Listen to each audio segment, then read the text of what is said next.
Bendecidos por el Señor. Muy bien, eso se les nota.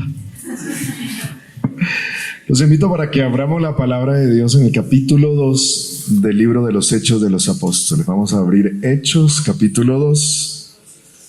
Es un texto muy conocido, pero la palabra de Dios, aunque la hayamos leído muchas veces y tal vez meditado en muchas ocasiones, siempre esa palabra que es superior a nuestra sabiduría va a expresarnos cosas muy nuevas y muy profundas.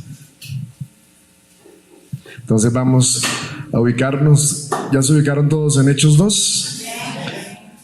Al llegar el día de Pentecostés, estaban todos reunidos con un mismo objetivo. De repente vino del cielo un ruido como una impetuosa ráfaga de viento que llenó toda la casa en la que se encontraban. Se les aparecieron unas lenguas como de fuego que se repartieron y se posaron sobre cada uno de ellos, y se llenaron todos del Espíritu Santo y se pusieron a hablar en diversas lenguas, según el Espíritu les concedía expresarse. Residían en Jerusalén hombres piadosos venidos de todas las naciones que hay bajo el cielo. Al producirse aquel ruido, la gente se congregó y se llenó de estupor, porque cada uno les oía hablar en su propia lengua. Estupefactos y admirados decían: ¿es que no son galileos todos estos que están hablando? Pues, ¿cómo cada uno de nosotros les oímos en nuestra propia lengua nativa? Partos, medos y elamitas. Los que habitamos en Mesopotamia, Judea, Capadocia, el Ponto, Asia, Frigia, Panfilia, Egipto, la parte de Libia fronteriza con Cirene, los romanos residentes aquí, tanto judíos como prosélitos, cretenses y árabes, les oímos proclamar en nuestras lenguas las maravillas de Dios. Todos estaban estupefactos y perplejos y se decían unos a otros: ¿qué significa esto? Otros, en cambio, decían riéndose: están llenos de mosto. Palabra de Dios. Es un texto que todos hemos escuchado muchas veces y es muy importante volver sobre él, porque en la medida en que nos ubiquemos en esta experiencia de Pentecostés, precisamente vamos nosotros también a poder profundizar en la experiencia de Pentecostés. En la medida en que uno va teniendo claridad sobre qué fue lo que el autor sagrado quiso comunicar en el texto sagrado, en esa misma medida también nosotros vamos teniendo esa apertura a la gracia santificante, a la gracia del Espíritu de Dios. Tengan presente esto, que cada uno de nosotros de una u otra manera en algún momento ha tenido una experiencia con Dios. De una u otra manera ha tenido una experiencia con Dios. Pequeña, grande, profunda, menos profunda, pero ha habido una experiencia de Dios de alguna u otra manera. Cuando a nosotros nos piden cuéntenos esa experiencia, muchas veces no se encuentran las palabras que capturen la imagen de la experiencia que vivimos. ¿Por qué? Porque es tratar de pintar con palabras lo que se ha vivido en la profundidad de nuestro ser.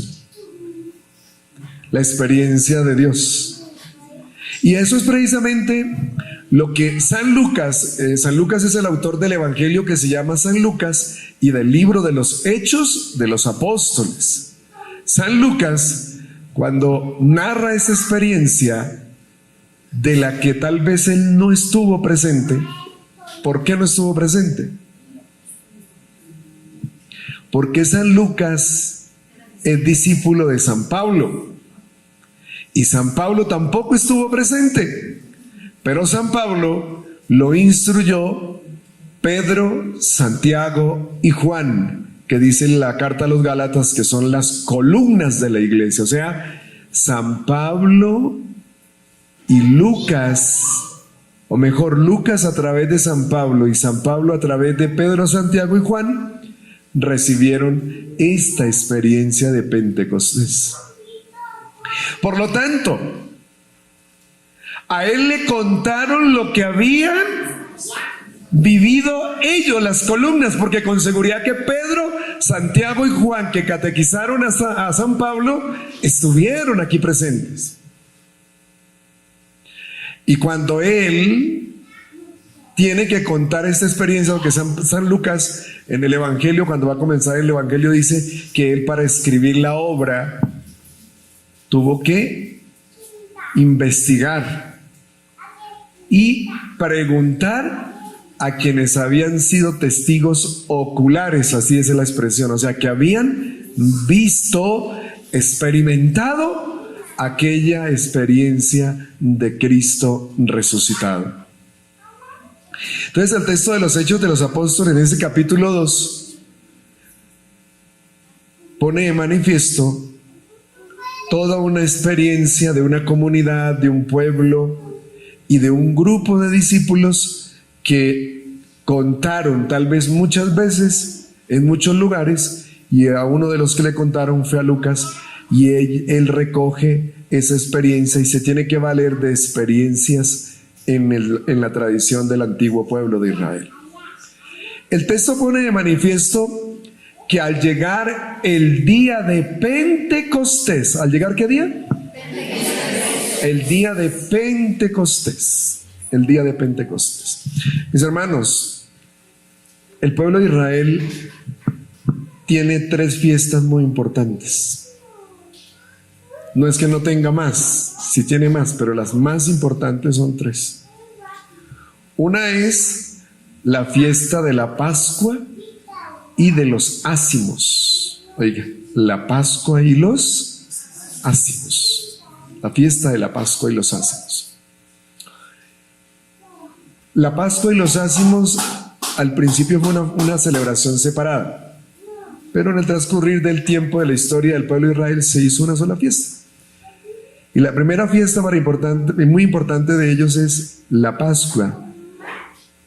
Y es tan importante que el año para el pueblo de Israel, el año civil para el pueblo de Israel, empieza precisamente con la Pascua. La Pascua es el año, el primer día, el primer mes del año del pueblo de Israel. Y se celebraba pues por la época en que más o menos nosotros celebramos, marzo y abril. Marzo y abril se celebra siempre la Pascua. ¿Por qué cambia siempre de fecha? La Pascua nuestra y la de ellos. Por una sencilla razón. Toda la Escritura, en su gran mayoría, maneja el calendario lunar. Y el calendario lunar tiene menos días que el calendario solar. El calendario lunar está hecho solo de 28 días. Usted multiplique 28 por 12 y se va a dar cuenta que le van a faltar una serie de días en relación al calendario lunar solar, que es de 30 días. Entonces, ¿qué hacían los judíos? Porque no era que ellos no supieran del calendario solar, sí. Lo que pasa es que ellos adoptaron el calendario lunar como experiencia cultural y religiosa del pueblo de Israel. Los pueblos de alrededor siempre se manejaban con el calendario solar. Y entonces, ¿qué hacían? Porque tenían que relacionar, como hoy también nosotros. Hay pueblos que no asumen nuestro calendario. Entonces, ¿qué hacía el pueblo de Israel? Le agregaba un mes más cuando terminaba los 12 meses de 28 días. Y entonces, por eso, un año, la Pascua puede ser en marzo y al siguiente año puede ser en... Esa es la razón por lo que la Pascua cambia de fecha, nunca de fecha. Y lo mismo cambiará también la experiencia de Pentecostés como fiesta celebrativa para nosotros. Entonces, la primera fiesta importante del pueblo de Israel era la Pascua. La segunda fiesta importante del pueblo de Israel tenía que ver con la fiesta que ellos llamaban la fiesta de la recolección o la fiesta de las tiendas o los tabernáculos. Oye, la fiesta de la recolección, la fiesta de la tienda de los tabernáculos. Uno puede, de esta fiesta, Deuteronomio 12, en la primera fiesta, uno de los textos claves es Éxodo capítulo 12. Ahí está el texto inaugural de la Pascua. Es la salida de Egipto, y entonces ellos, la Pascua, el verbo, la palabra Pascua es un verbo en hebreo que es el verbo pasar, y es la expresión pasar. El pueblo estaba esclavo en Egipto, sale a vivir y a caminar libre en el desierto, y esa experiencia de salir de Egipto a ser libre, ellos lo llamaron la Pascua, el paso. La Pascua es el paso. Y Éxodo 12 es uno de los textos claves para hablarnos de la Pascua. Hay muchos otros textos más. El texto de la fiesta de la recolección y las tiendas y los tabernáculos, usted lo puede encontrar en una referencia de Deuteronomio capítulo 16 versículo 13, Levítico 23, 34. Esta fiesta es al final de la estación de los frutos. La llamaban así la fiesta de las tiendas o los tabernáculos, porque se utilizaban chozas de ramaje como las que se preparaban en los huertos en el momento de la recolección. O sea, enramadas para ir metiendo los frutos como especie de pequeñas bodegas en el lugar donde estaban los cultivos, como para protegerlos un poco del sol y del viento, y de pronto también de la tierra que se podía mover con el viento. Entonces, esa experiencia de la recolección tenía esa clase de construcciones pasajeras, como chozas momentáneas pasajeras para almacenar la cosecha que iban recolectando. Pero ellos, cuando lo volvieron ya una experiencia celebrativa, esa fiesta, que era de una cuestión muy agrícola, sencillamente les empezó a recordar cuando ellos eran pastores que caminaban por el desierto, y entonces también tendían la tienda para dormir, para descansar, y la recogían y seguían el camino. Esa es la vida de la persona que está en el desierto. Los beduinos hacen eso hoy, ¿no?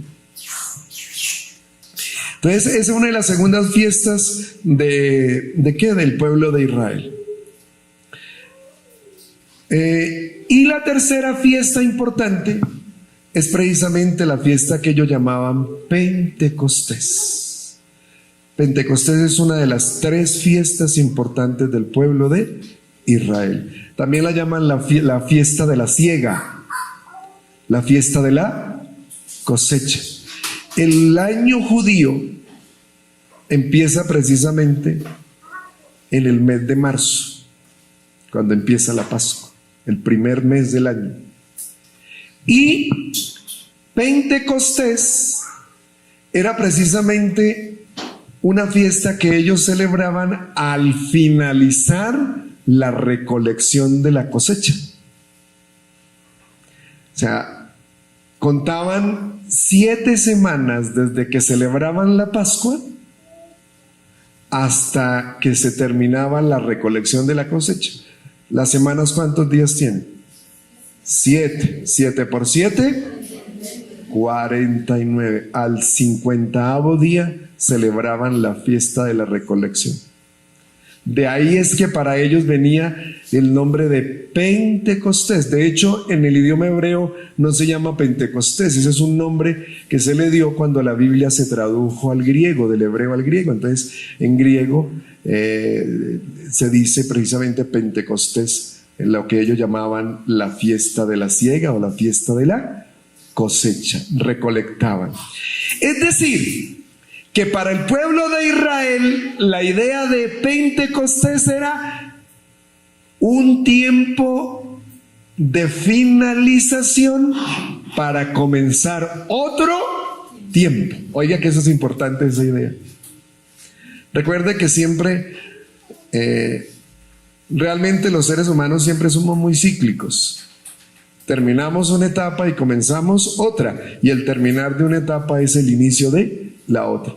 Esa es la idea de Pentecostés. El Espíritu de Dios se derrama cuando una experiencia en la antigua alianza está terminando para iniciar una etapa nueva. Oiga, se termina una etapa y se comienza otra. Por eso el escritor sagrado, Lucas, que investigó, recogió y averiguó las tradiciones del pueblo de Israel, porque San Lucas no es judío, San Lucas es griego, de cultura griega. A él le tocó más todavía investigar, preguntar y conocer las tradiciones del pueblo de Israel. Por eso cada palabra que él pone en el texto bíblico lo hace a propósito, porque quiere que sus oyentes y sus lectores desde el principio estén conectados con la tradición del pueblo de Israel, el pueblo de donde nació nuestra experiencia cristiana. Entonces, Pentecostés es el inicio de una nueva experiencia. ¿Cómo llamamos nosotros esa nueva experiencia? ¿Cómo la llama la carta a los hebreos en muchos de los versículos de la carta a los hebreos? Inclusive la institución de la Eucaristía llama precisamente a esta época la nueva alianza. ¿Cómo lo llama? Eso. La nueva alianza tiene que ver con la experiencia de este Cristo vivo que ha donado la gracia de su Espíritu, o si no, esta nueva alianza no se ha empezado, mi hermano. O Pentecostés se hace realidad en nosotros, haciendo morir un estilo de vida del antes para iniciar el después. Si no, seguiremos viviendo en la antigua alianza, movido por nuestras leyes, criterios, nuestro estilo pecaminoso, desviado y desorientado muchas veces de nuestra propia vida. Pentecostés es la finalización de una alianza para comenzar otra. Recuerde que el pueblo de Israel inició una alianza con Abraham. Y Dios le prometió a Abraham que le iba a dar una descendencia muy numerosa. Le dijo: vea, Abraham, mire para arriba. Y Abraham miró. ¿Qué ves? Estrellas, Señor. Así de numerosa, cuéntalas. ¿Quién va a contar esas estrellas?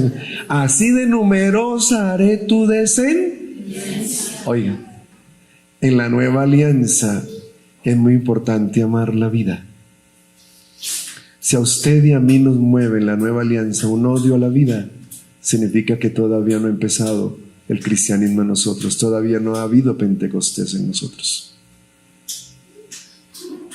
Mire hacia arriba, ¿qué ves? Estrellas, así haré de tu numerosa tu descendencia.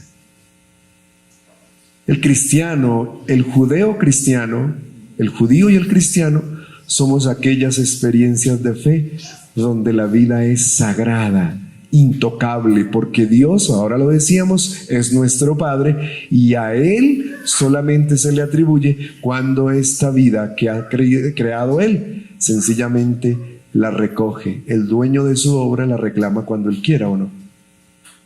Pero nosotros no somos dueños de la obra, nosotros somos administradores de la obra del Padre. Y le dijo a Abraham: mira, Abraham, empiece a caminar por las arenas, por la playa. ¿Qué ves? Arena, Señor. Así de numerosa haré tu descendencia, como los granos de arena de una playa. ¿Qué más le prometió? Le prometió tierra. Es decir, como Dios es Padre y es propio del Padre también proveer, este Padre es un Padre que protege, que asiste, que acompaña. No es un Padre que nos llamó a estar con Él, que nos llama a descubrir su paternidad, sino es un Dios que está ahí caminando con nosotros. Vea, hermanos, a eso fue que vino Jesús. ¿A qué vino? A ayudarnos a descubrir que usted y yo somos hijos de Dios y que Dios es nuestro Padre. Que usted no está aquí por un accidente. Usted está aquí porque Dios lo amó desde antes de que estuviese en el vientre de su mamá. Por eso es que Romanos 8, 14, 15 y 16 va a decir que aquellos que se dejan guiar por el Espíritu de Dios, esos son hijos de Dios. Claro. Por eso es que el Padre Dios, allá en el bautismo, cuando bautizaron a Jesús, ¿qué es lo que hace después de que el cielo se abrió? Dice: ese es mi Hijo, el amado. Entonces, hermanos, la nueva alianza, esa alianza nos hace descubrir que Dios es un Padre que nos ama. Pero para poder descubrir ese Padre que nos ama, necesitamos una efusión de su Espíritu. Si no, usted y yo no vamos a descubrir esa realidad. Nos va a pasar de pronto como la samaritana, o como los discípulos, como aquellos oyentes del capítulo 6 de San Juan. Jesús les está hablando de realidades eternas y bien eternas y profundas. Y la samaritana, como los del discurso del pan de vida, siempre quedándose en los elementos muy humanos. Jesús le hablaba de un agua que hacía saltar para la vida eterna. Y la samaritana de terca decía: sí, es que en el pozo, es que allá este es de mi padre Jacob. Y seguía con el cuento del agua del pozo, y ¿quién me la va a sacar de allá? Y él diga: es que yo le tengo un agua que te purifica, que se mueve, que está aquí, que allá, que produce eternidad. Le tocó que tocarle la realidad del pecado a la samaritana para decir: ay, este es un profeta. Hermanos, sin la gracia del Espíritu de Dios que se nos da en Pentecostés, sencillamente no vamos a ser capaces de descubrir que Dios es un Padre que nos ama, que esta es una experiencia de fe que ama la vida, porque es el contenido de la alianza del antiguo pueblo y de este nuevo pueblo de Dios nacido con Jesucristo. Entonces, muy importante tener presente que ese día de Pentecostés, uno encuentra referencias a la fiesta de Pentecostés en Éxodo 23, 14, 17.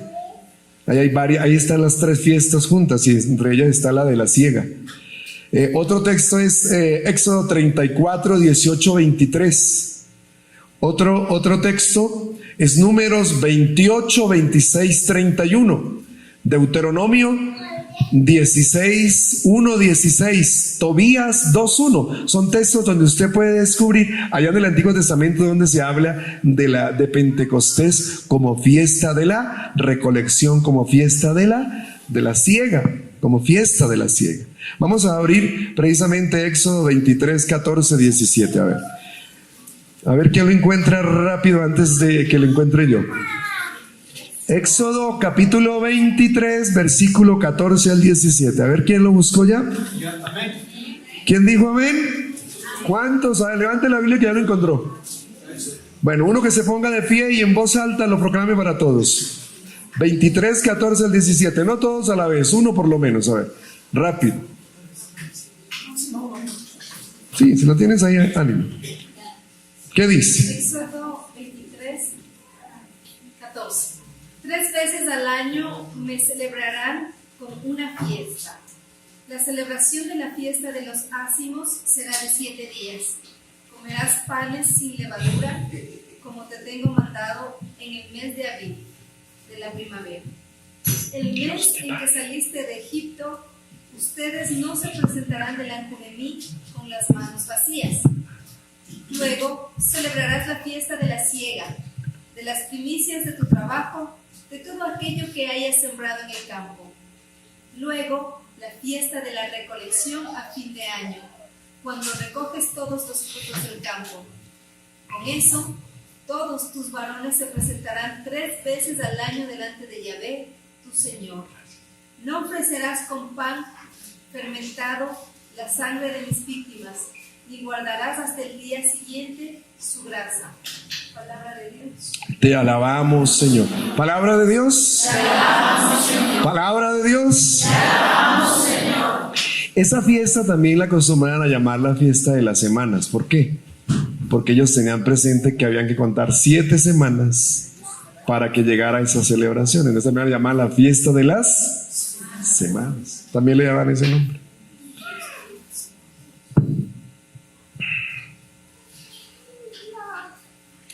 Esa fiesta de Pentecostés, en unas épocas posteriores, mucho más cercanas al nacimiento de Jesús, esa fiesta de Pentecostés, en 2 Crónicas, capítulo 15, versículo 10 al 13, tomó otro sentido diferente.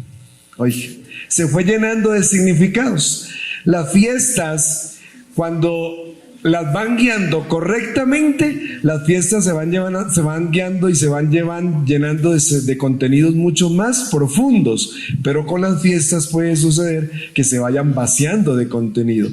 A nuestros pueblos latinoamericanos les está pasando que muchas de nuestras fiestas están vaciadas de contenido. Y mire que en muchas parroquias se celebra la fiesta al santo, o la devoción a la Virgen, o a Cristo, o al Padre Dios, o al Espíritu, pero ¿cómo terminan nuestras gentes? Alicorándose, emborrachándose, en infidelidades y una cosa, porque el alcohol trae toda una serie de cosas, peleas, hay hasta muertes. Yo recuerdo hace unos años en una de las parroquias donde era párroco, la fiesta patronal la celebraban no en la fecha que tenían que celebrarla. Ya la parroquia llamaba Cristo Rey. Y entonces celebraban la fiesta de Cristo Rey en agosto, porque en agosto era una época donde se acostumbraron como a celebrar la fecha de fundación del pueblo, y entonces lo fueron haciendo como fiesta patronal. Entonces llegó un momento en que dije, no, esto no puede seguir así. Zapatero a sus zapatos, cada uno haga lo que tenga que hacer. Si quieren alicorar, alicórense, pero no revuelvan ni hagan la mezcla con lo religioso, ¿no? Entonces trasladé la fiesta para la fecha que era, la fiesta de Cristo Rey, es a final del año. Con esa fiesta termina el año litúrgico, ¿no? Entonces, en el pueblo de Israel, la fiesta de Pentecostés, que era una fiesta agrícola, esa fiesta fue tomando una experiencia donde recordaban la experiencia de Moisés en el monte Sinaí. Oye, entonces fue poco a poco. ¿Por qué? Porque hubo 2 reyes. Uno fue Ezequías, que está en 2 Crónicas, capítulos 29 al 31. Y el otro rey fue Josías, 2 Crónicas 34-35. Esos reyes sencillamente hicieron 2 reformas religiosas dentro del pueblo de Israel. Y fueron llevando al pueblo a que volvieran a los orígenes del contenido de su fe. ¿Por qué? Porque el pueblo de Israel se fue volviendo un pueblo que no vivía la alianza pactada con Abraham. Y entonces se dedicaron a ser un pueblo que era solo culto y ofrenda, pero la vida era un fracaso. Y al mismo tiempo mezclaban otros dioses con el Dios de Israel. Estos 2 reyes introdujeron en 2 épocas diferentes reformas religiosas y fueron llevando a que el pueblo redescubriera la experiencia de Dios. Mi hermano, cuando San Lucas escribe los Hechos de los Apóstoles y cuando San Lucas escribe la experiencia de Pentecostés, San Lucas tiene en cuenta esa experiencia del Sinaí. ¿Por qué el Sinaí es importante en la experiencia del pueblo de Israel? Porque en el Sinaí fue donde Moisés recibió toda la ley. ¿Qué fue lo que recibió Moisés? Toda la ley. Pero antes de recibir la experiencia de la ley, ¿qué le tocó que hacer primero a Moisés? Subir al monte sagrado. y tener la experiencia con Dios. Solo de esa manera, preparado Moisés para que preparara al pueblo, sencillamente se puede entender lo que Dios nos propone para caminar. Si primero es la catequesis y no la experiencia con Dios, sencillamente usted y yo nos vamos a morir y no vamos a entender qué es lo que Dios nos propone para nuestro bien. Primero es Sinaí, después la ley. Primero es Pentecostés y después viene la enseñanza de Jesús para poder saborearla con el lenguaje del Espíritu de Dios, hermano. Por eso, si usted se da cuenta, esa experiencia del Sinaí, ¿dónde encontramos esa experiencia? Uno se ubica en el capítulo 19 del libro del Éxodo y entonces se encuentra la experiencia del Sinaí. Vayan al capítulo 19 del Éxodo, por favor. 19:1. Dice, síganme en la lectura. A ver, ¿quiénes lo encontraron ya? 19:1 del Éxodo. Síganme en la lectura. Al atardecer, al tercer mes de la salida del país de Egipto, ese mismo día los israelitas llegaron al desierto del Sinaí. Partieron de Refidim y llegaron al desierto de Sinaí y acamparon en el desierto. Israel acampó allí frente al monte. ¿Dónde acampó? Moisés subió al monte de Dios y Yahvé lo llamó desde el monte y le dijo: habla así a la casa de Jacob y anuncia esto a los hijos de Israel. Ustedes han visto lo que he hecho con los egipcios y cómo los he llevado sobre alas de águila y los he traído a mí. Ahora pues, si de veras me obedecen y guardan mi alianza, serán mi propiedad personal entre todos los pueblos, porque mía es toda la tierra. Serán para mí un reino de sacerdotes y una nación santa. Estas son las palabras que has de decir a los israelitas. Moisés fue y convocó a los ancianos del pueblo y les expuso todas las palabras que Yahvé le había mandado. Todo el pueblo a una respondió: haremos todo cuanto ha dicho Yahvé. Moisés transmitió a Yahvé las palabras del pueblo. Y en el capítulo, ahí mismo en el capítulo 19, versículo 16, viene la siguiente experiencia. El tercer día, al rayar el alba, hubo truenos y relámpagos y una densa nube sobre el monte y un fuerte sonido de trompeta. Todo el pueblo en el campamento se echó a temblar. Moisés hizo salir al pueblo del campamento al encuentro de Dios y se detuvieron al pie del monte. Todo el monte Sinaí humeaba, porque Yahvé había descendido sobre el fuego. Subía un humo como el de un horno, y todo el monte retemblaba con violencia. El sonar de la trompeta se hacía cada vez más fuerte. Moisés hablaba y Dios le respondía con el trueno. Yahvé bajó al monte Sinaí, a la cumbre del monte, y llamó a Moisés a la cima del monte, y Moisés subió. Yahvé dijo a Moisés: baja y advierte al pueblo que no traspase los límites para ver a Yahvé, porque morirán muchos de ellos. Los sacerdotes que se acerquen a Yahvé deben purificarse también para que Yahvé no irrumpa contra ellos. Moisés respondió a Yahvé: el pueblo no podrá subir al monte Sinaí porque nos has advertido diciendo: señala un límite alrededor del monte y declara lo sagrado.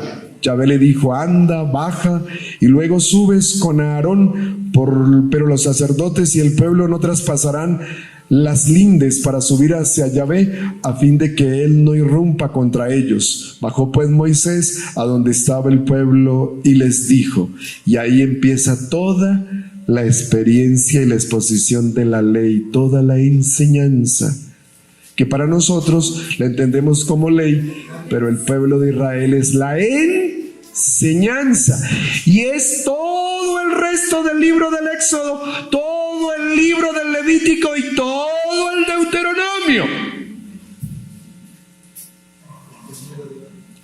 Pero está precedido primero está anticipado por esa experiencia de Yahvé con Moisés, de Moisés con Yahvé. Hay que subir al monte sagrado, hermano, porque si no, la enseñanza de la palabra de Dios, que es Jesucristo, no la vamos a entender y no la vamos a saborear. Jesús mismo le dice a la samaritana, y le dice a mismo Nicodemo, en torno a que no le están entendiendo la palabra. Y entonces dice, si no me entienden que les estoy hablando el lenguaje aquí de la tierra, imaginen que empiece a hablar el lenguaje del cielo. La palabra de Dios es eso, el pan bajado del cielo. Entonces, para nosotros poder entender el lenguaje del cielo, nos tenemos que acercar a aquel que abrió el cielo para nosotros y nos ha regalado el don de su Espíritu, para que ese Espíritu nos ayude a entender, hermanos, la experiencia de la palabra. Si no, no la vamos a entender y uno le va a parecer que eso es imposición. Porque el mundo tiene una catequesis muy fuerte. No crea que no. Todos estamos siendo catequizados por el mundo todos los días, ¿o no? Sí. Pasivamente o activamente. Pasiva o activamente estamos siendo catequizados. Pasivo cuando usted simplemente ve una buena novela, ve una buena película y en torno a todas esas cosas interesantes y agradables, ahí te van proponiendo todos unos argumentos. Los más afectados son los niños, porque los niños sencillamente absorben todo como una esponjita. Vea cómo ha entrado la ideología animalista, la ideología de las mascotas que las creen como personas. Pues a través de una manera muy tierna. Las películas de Walt Disney. Sí.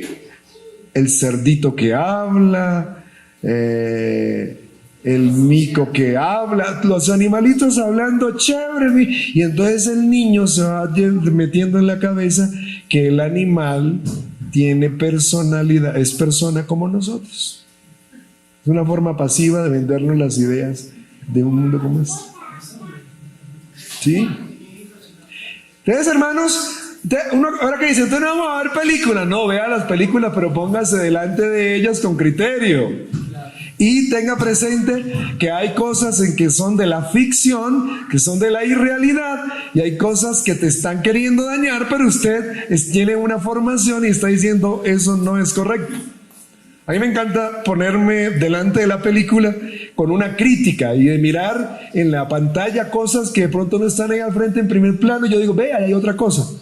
Eso tiene que hacerlo uno como ejercicio ante la pantalla. Porque si no, si usted no ve otras realidades sino lo que le presentan en primer plano, significa que usted es un oyente y un visual pasivo que se lo está tragando todo. O sea, aprenda a desconectarse, o sea, no se deje conectar y enchufar ahí. ¿Por qué? Porque sencillamente pasivamente vas a estar bebiendo todo lo que te están proponiendo en una película, en una novela, en lo que sea. Desconéctese un poco y empiece a mirar detalles de lo que están hablando, qué es lo que está diciendo, y de esa manera usted no traga pasivamente, sino se vuelve crítico ante lo que le están proponiendo, ¿cierto?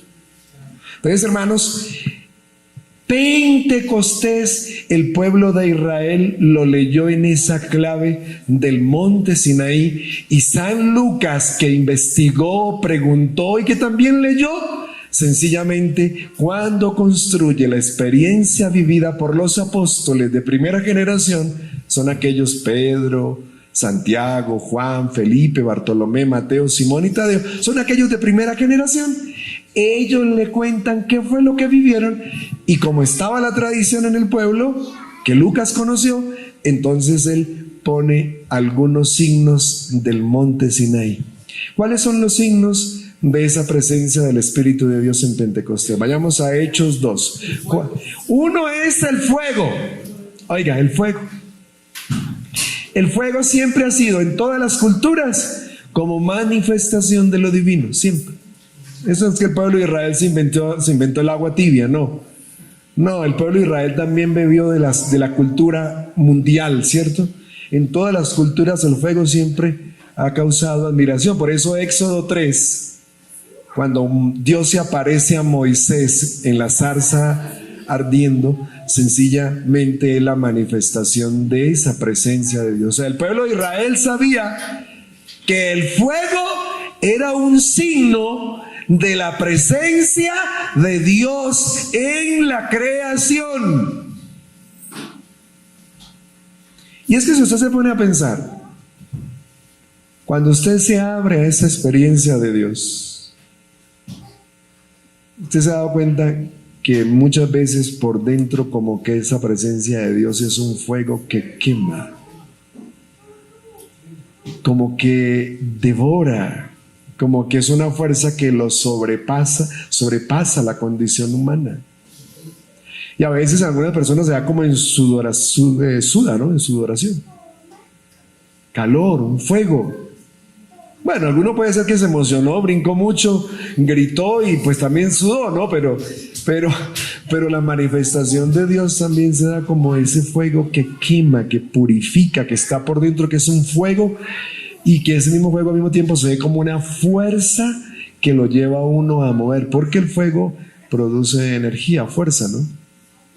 Claro, no de energía en el sentido de la nueva era, no, pero sí es una fuerza que mueve nuestras vidas. Dios, cuando toca nuestra existencia, nos hace capaces de mucho, nos hace capaces de más. Dios nos va quitando esa pequeñez de la que a veces estamos revestidos. Mire que una de las manifestaciones culturales de nuestra pequeñez es a veces el lenguaje diminutivo que utilizamos, ¿o no? Sí, nuestros pueblos latinoamericanos utilizamos mucho el diminutivo. La casita, el carrito. Se llama Carlos, Carlitos. Fabián, Fabiancito. Patricita. Pablito. Pero mire, uno dice que es cariño. Bueno, sí, listo. Pero muchas veces es manifestación de la pequeñez nuestra. Sí, hermanos. Y por eso nos acostumbramos a cosas pequeñas. Por eso si formamos una experiencia de iglesia que sea pequeña, y unos 10, 15, 20, con eso basta. ¿Cierto? Una casa, sí, una casita que hay un techo ahí como por donde pasar la noche y no estar afuera que hace frío. No nos mojemos cuando llueve. Un carro, sí, un carrito ahí que me sirva para moverme. Sí, hermano, un trabajo, sí, un trabajito. Así me paguen cualquier cosita. ¿Sí, miren? Hermanos, el que es tocado por la fuerza del Espíritu de Dios tiene que acostumbrarse a pensar en la dimensión de Dios. Y Dios no piensa en pequeño. Dios es un Dios poderoso, grande, capaz de transformar nuestras pequeñeces. Dios es un Dios que abre las fronteras, hermano. Nosotros somos dados a reducir las fronteras, porque en nosotros funciona desde que estamos en el vientre de la mamá el ego, ¿cierto? El egoísmo, el egocentrismo. Y entonces, ¿qué es lo que hace el Espíritu de Dios? Cuando nos hace reconocer que Jesús es el Señor y yo lo hago Señor de mi vida. Ay, hermano, usted ya no es el centro, eso le corresponde a Jesucristo, el Hijo de Dios. Por eso la carta a los Filipenses dice: delante de Él toda rodilla se doble en el cielo, en la tierra, en el abismo, y toda lengua proclame: Jesucristo es Señor, para gloria de Dios Padre. Cuando usted hace ese gesto, porque ha subido al monte Sinaí y el Espíritu de Dios lo ha tocado con su fuego, usted no puede seguir siendo el centro de su vida, hermano. Eso le corresponde a Jesucristo. ¿Es el Señor o no? Y ese Señor no es un Señor de pequeñeces. Nosotros sí, porque somos dados a entrar en ambientes de confort. Nuestra zona de confort. A todos nos encanta, no me digan que no. ¿Cierto? El ser humano, como todos los seres de la naturaleza, tendemos a reposar, ¿cierto? Te tira una piedra y verá que ¡pum! Abajo. Tiende a reposar, a buscar el acomodo. Pues el que ha sido tocado por el poder de Dios, ese Espíritu de Dios abre las fronteras, hermano. Y de ahí es que nos hace pensar sencillamente en no quedarnos solo en el amor de la familia y en el amor conyugal, sino dar el paso al amor ágape. Hay 3 clases de amor: el de la familia, el de la pareja y aquel otro amor que no son ni de la pareja ni de la familia, que es el amor universal. Ese es el amor que puso de moda el cristianismo. Ese es el amor del Espíritu de Dios, porque es el Espíritu de Dios, es el amor del Padre y del Hijo. Y el que es tocado por ese fuego, su vida se vuelve sin fronteras, hermano. A mí me duele escuchar a veces, en esta migración tan terrible que tiene el mundo, el desprecio a otros hermanos que son de otra nacionalidad. Me duele. No me duele por el hecho de la ofensa en sí. Me duele es porque veo que hay hermanos que son de la iglesia y no han comprendido el cristianismo. ¿Sí me hago entender?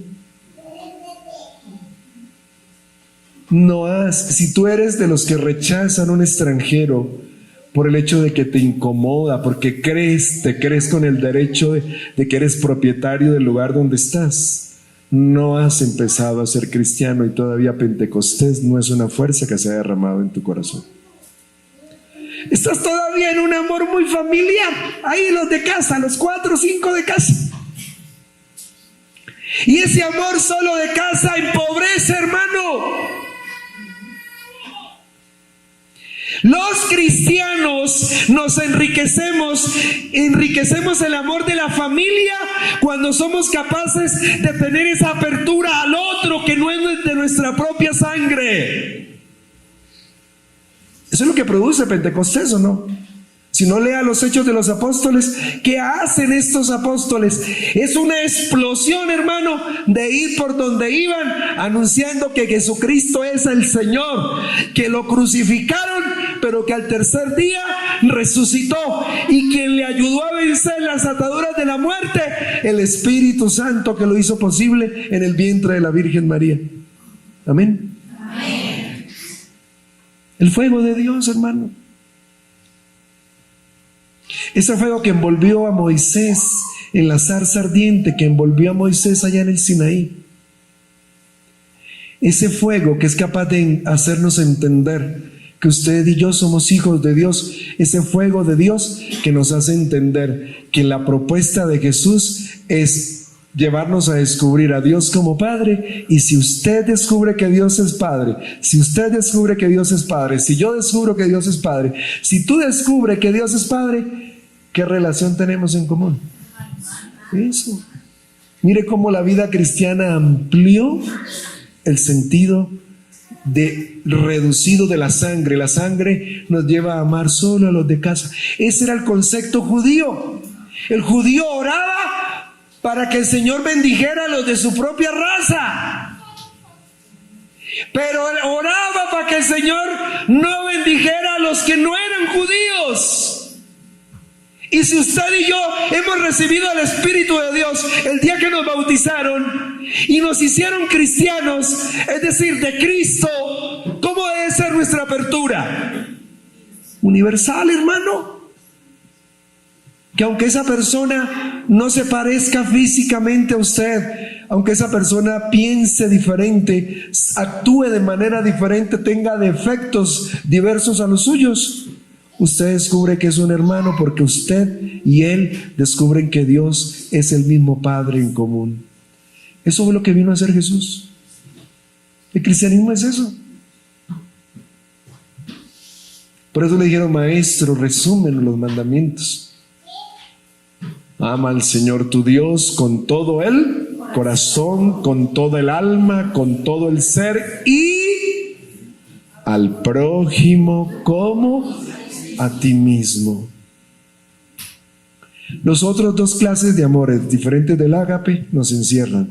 El amor conyugal es más reducido todavía, ¿o no? Porque es de pareja, son de dos nomás. Entonces mira, y el amor ágape de los que no son familia y no son pareja, ese amor se amplía. ¿Y qué pasa cuando tú sales de tus límites y de tu zona de confort? Entonces realmente empezarás a ser feliz, te empezarás a realizar, porque el mismo maestro lo dijo: hay más alegría en dar que en recibir. ¿Qué fue lo que dijo Jesús? No, a ver los hombres, solo los hombres, los varones, a ver, ¿qué fue lo que dijo Jesús? A ver las mujeres, ¿qué dijo Jesús? Son más siempre ellas. No es que no hablemos fuerte, no es que son más siempre. Hay más alegría en dar, hermano, en salir. Eso es lo que hace el fuego de Pentecostés. Reduce, elimina nuestras pequeñeces y ensancha nuestro corazón sin fronteras para ir a buscar a todo aquel para compartir lo que hemos descubierto nosotros, que tenemos un papá maravilloso que te ha creado, y más maravillosamente aún nos ha mandado en medio de nuestros peligros a su Hijo como Salvador. ¿Qué dice Juan 3:16? Tanto amó Dios al mundo que envió a su Hijo al mundo para que todo el que crea en Él se salve. Levante la mano el que se quiere salvar. Pues puede ser que alguno diga que no, pues hay que respetar la decisión, ¿no? Pero ¿qué hay que hacer para que usted se salve? Entre en la nueva ley, hermano. Entre en la nueva alianza.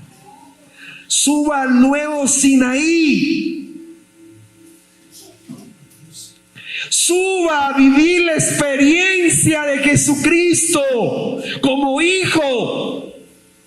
Redescubra que usted es hijo de un Padre que te ha creado.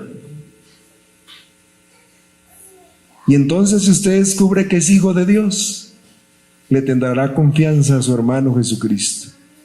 Para eso fue enviado, para que mirándolo a Él, conociendo la nueva ley, usted y yo aprendamos a ser hijos como el Hijo.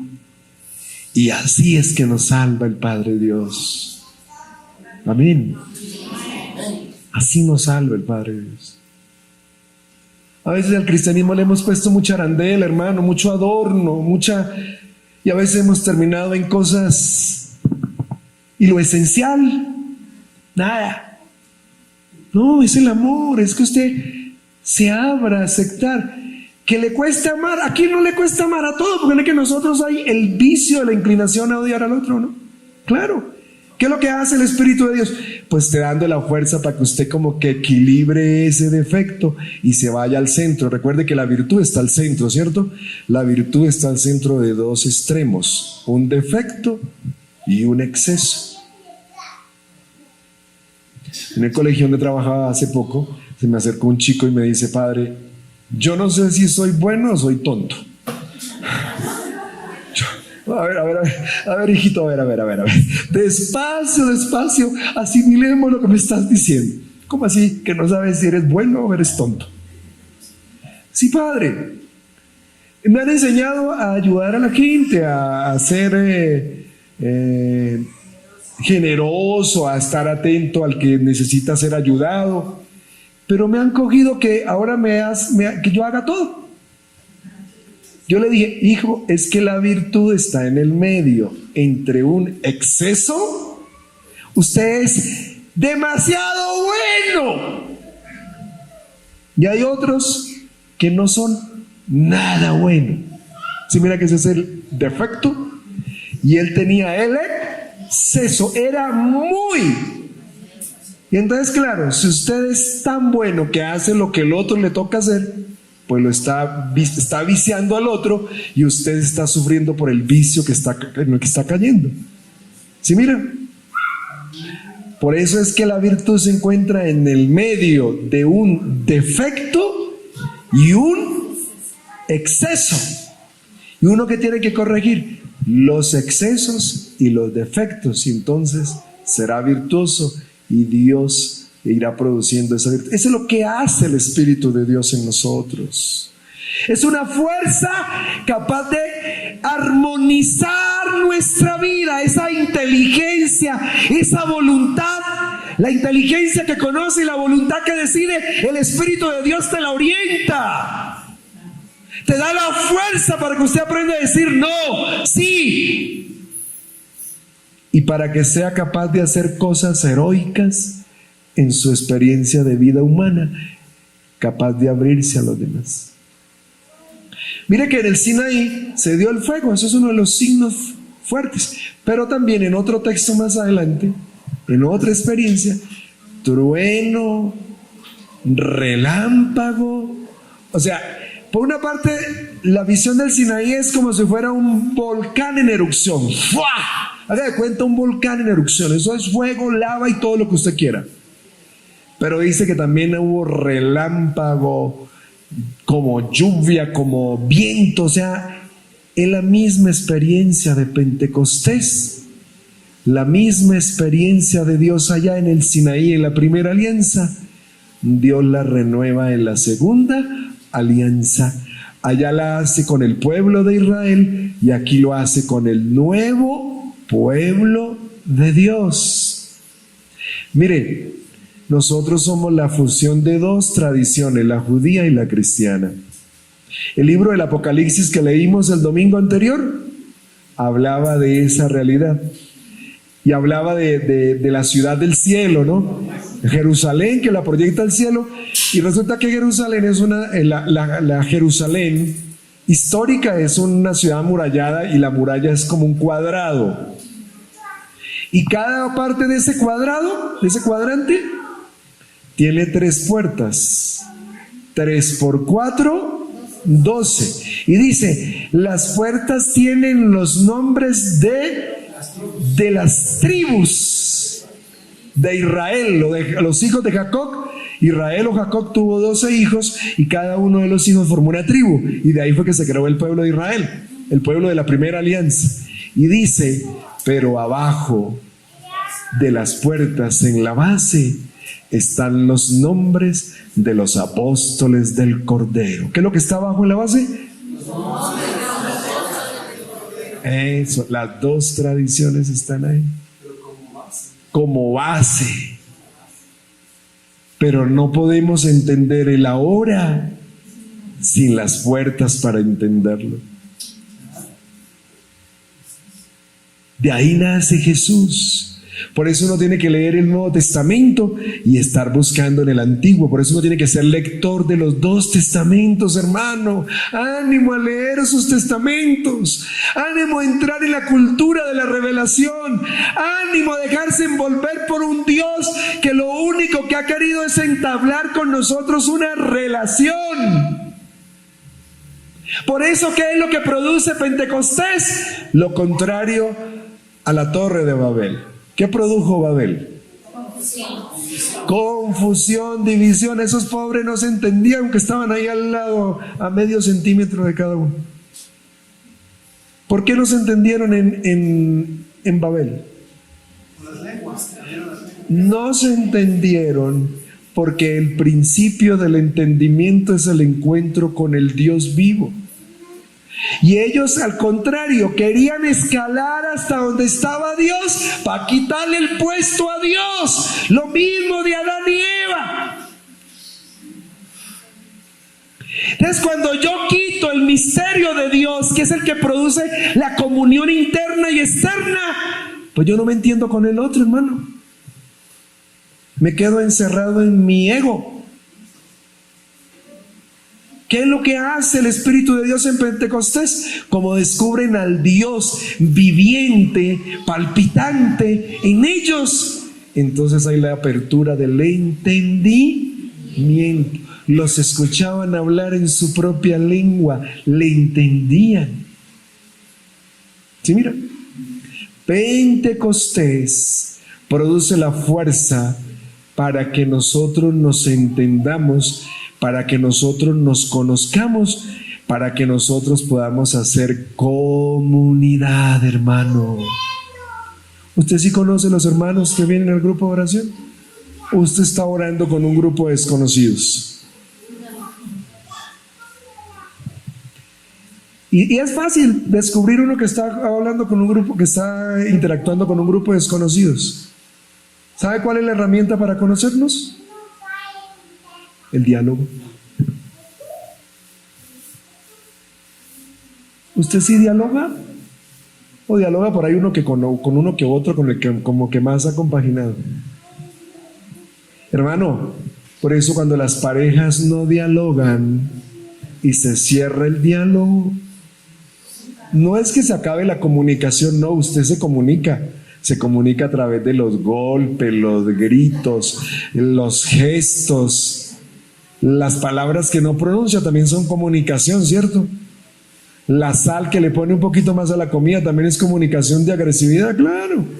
Puede que una vez se le haya ido como la mano, ¿cierto? Pero ya frecuentemente, ¿cierto? Le voy a dar donde más le duele. Hay comunicación. Lo que no hay es diálogo. Porque el diálogo es tú hablas y el otro escucha.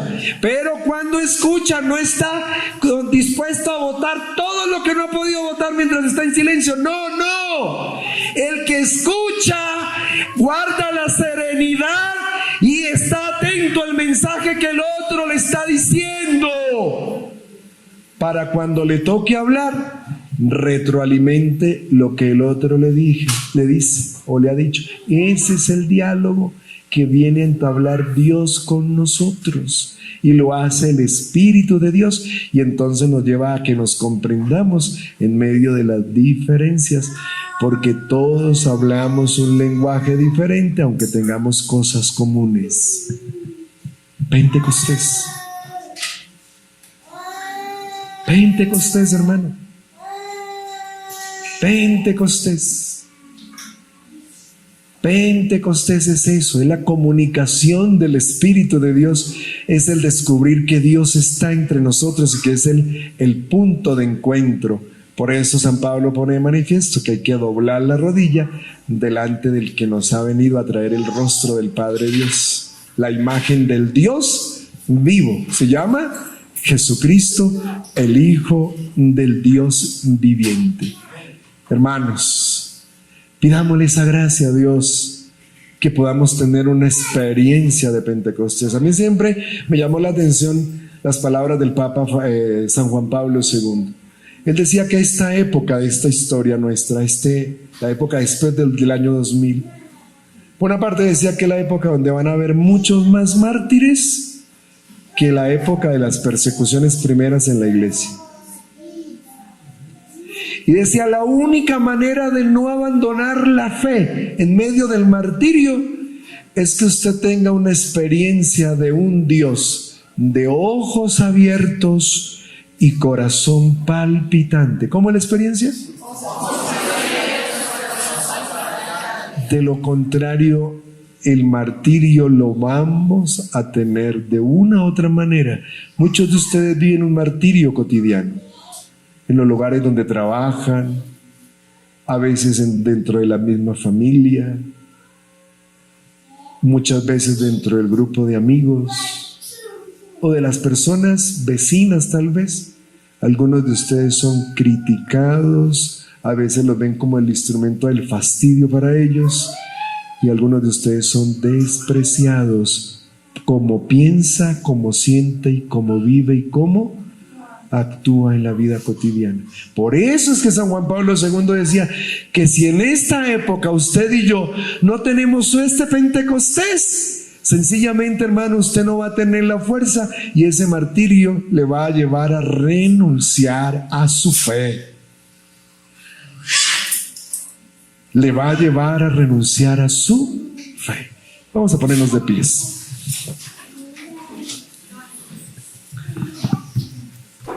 Y vamos a pedirle al Señor en esta noche que nos dé la gracia de subir al monte Sinaí. Queremos subir con Moisés. Elías también vivió el subir al monte Carmelo. Allá se refugió. Y también tuvo experiencia del Espíritu de Dios. Los apóstoles subieron también. La cuestión es que aquí ya estaba la predicación de que no había que subir, sino esperarlo. Pero es lo mismo. El Sinaí es el Pentecostés de la nueva alianza. O el Pentecostés es el Sinaí de la antigua alianza. Es lo mismo. Los mismos signos, las mismas realidades. Yo te invito a que cierres un momento tus ojos. Cierra tus ojos. Y vas a ponerte delante de esta presencia de Dios. El libro de los Hechos de los Apóstoles dice que los apóstoles se han puesto de acuerdo, reunidos en un mismo lugar. Ya deja de pensar en la preocupación que tienes en este momento. Concéntrate, dispónete acá, de cuerpo presente y de espíritu y alma presentes. Deja las preocupaciones allá. Ubícate en este lugar. Y ubícate delante de Jesús, aquel que ha bajado del cielo, el pan vivo bajado del cielo.